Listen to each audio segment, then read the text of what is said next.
এইভাবে একবার তালের চুষি পিঠা বানিয়ে দেখতে পারেন বন্ধুরা, খেতে কিন্তু দারুণ। থালাতে এইভাবে নিয়ে নিব।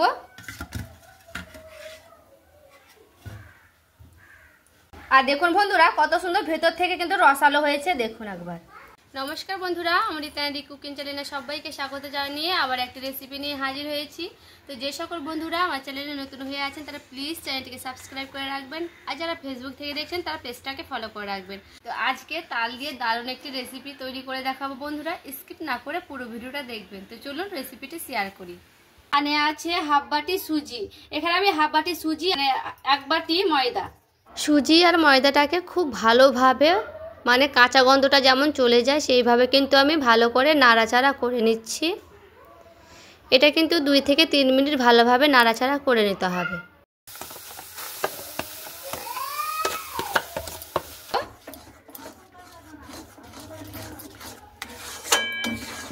একটু মানে 2-3 মিনিট ভালো করে নাড়াচাড়া করে নিতে হবে। আর এখানে দেখুন আমি হাফ বাটির মতো কিন্তু চিনি নিয়েছি, যেহেতু আমি 1 বাটি মাপে নিয়েছি ময়দা, এখানে আমি হাফ বাটি চিনি নিয়েছি। মিষ্টিটা কিন্তু নিজেদের মতো করে দিয়ে দিবেন। এখানে আমি হাফ বাটি দিয়ে দিচ্ছি চিনি, তারপরে চিনিটাকে দিয়ে খুব সুন্দর করে নাড়াচাড়া করে নেব।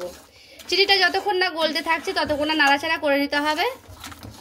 আর দেখুন চিনিটা আমার কিন্তু পুরোপুরিভাবে গলে গেছে। এবার আমি সেই ময়দাগুলো ভেজে রেখেছিলাম সেই ময়দাটা আমি দিয়ে দিচ্ছি। সবগুলোই ময়দা আমি দিয়ে দিব আর হালকা করে এইভাবে আমি নাড়তে থাকবো।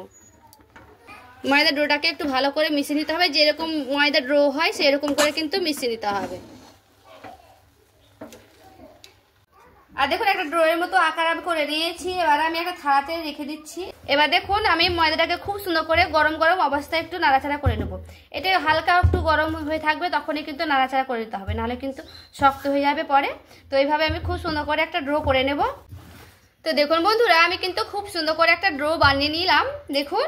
আর এটা খুব গরম আছে, গরম গরম অবস্থায় কিন্তু একটা ডো করে নিয়েছি।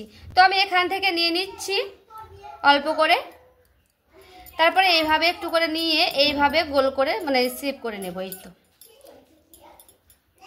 একটু এইভাবে নিয়ে মানে 2 সাইডে একটা হালকা করে প্রেস করে নেব, আর একটু মধ্যেটা হালকা করে নেব, দিয়ে কিন্তু করে নেব। আর দেখুন এইভাবে আমি একটা করে বানিয়ে নিয়েছি। তো আমি আর একটা বানিয়ে দেখাচ্ছি, আবারও নিয়ে নিয়েছি।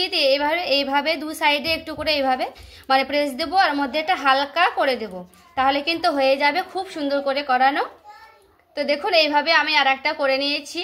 তো চলো বন্ধুরা আবারও আমি সবগুলো করে নিচ্ছি, তারপরে ফিরে আসছি। আর দেখুন বন্ধুরা সবগুলো কিন্তু আমি করে নিয়েছি, আমি 1 থালা মতো হয়েছে দেখুন।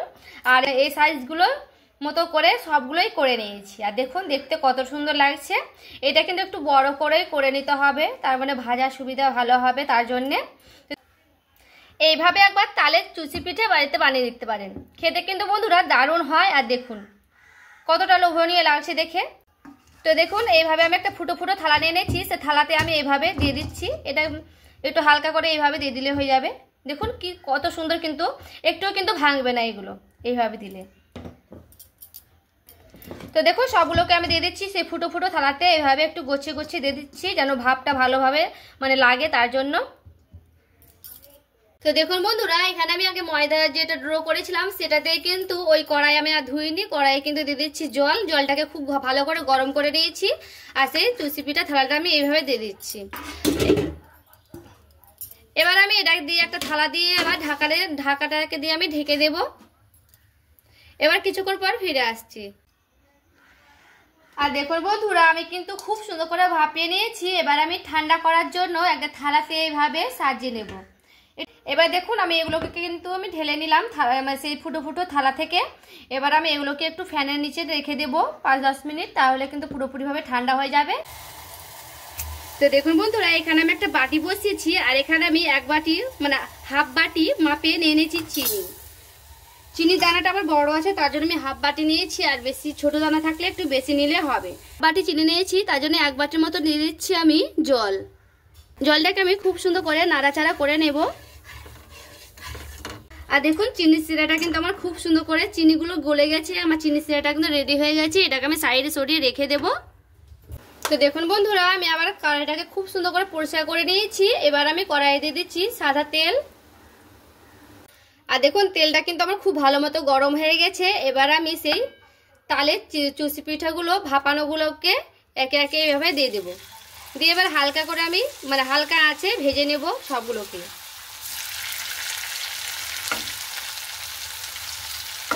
একেবারে গ্যাসটাকে কমিয়ে দিতে হবে।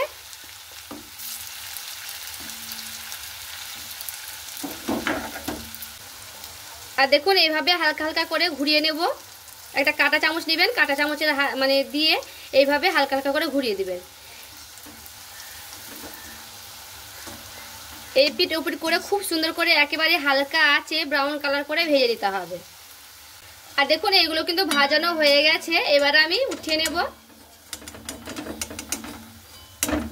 ভালো মতো করে তেল ঝাড়িয়ে নেব, দিয়ে এবার আমি থালাতে উঠিয়ে নিচ্ছি।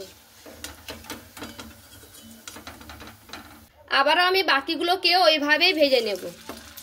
তারপরে আমি ফিরে আসছি। সিরাটা করে রেখেছিলাম, দিয়ে এবার আমি আর দেখুন সবগুলো কিন্তু ভেজে নিয়েছি। এবার আমি চিনি সিরাটা দিয়ে দিচ্ছি। আর চিনি সিরাটা দিয়ে আমি এইভাবে একটু নাড়াচাড়া করে নেব। আর দেখুন বন্ধুরা, আমি কিন্তু চিনি সিরাটা খুব পাতলা করিনি, খুব ঘন করিনি, যেমন মিষ্টি হয় সেরকম কিন্তু হয়েছে। আর খুব কিন্তু তারও ভাব করিনি, মিষ্টি হয়েছে ওইভাবে কিন্তু আমি চিনি সিরাটা করে নিয়েছি। এবার আমি এগুলোকে 2-3 মিনিট রেখে দেব। এবার দেখুন বন্ধুরা, আমি কিন্তু রসটা থেকে সেই ভাজা পিঠাগুলোকে এইভাবে উঠিয়ে নেব। থালাতে এইভাবে নিয়ে নিব।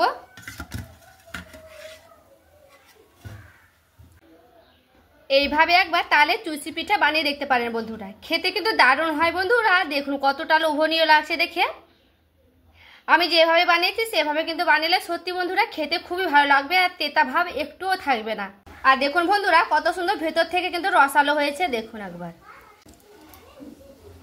তালের চুষি পিঠে এইভাবে একবার বানিয়ে দেখতে পারেন, খেতে কিন্তু বন্ধুরা দারুণ হয়। আর ভেতর থেকে কতটা সুন্দর মুচমুচে রসালো হয়েছে বন্ধুরা। তালের এই রসবড়াটা খেতে কিন্তু দারুণ হয়। আপনারাও কিন্তু বাড়িতে খুব সহজে কিন্তু বানিয়ে নিতে পারবেন।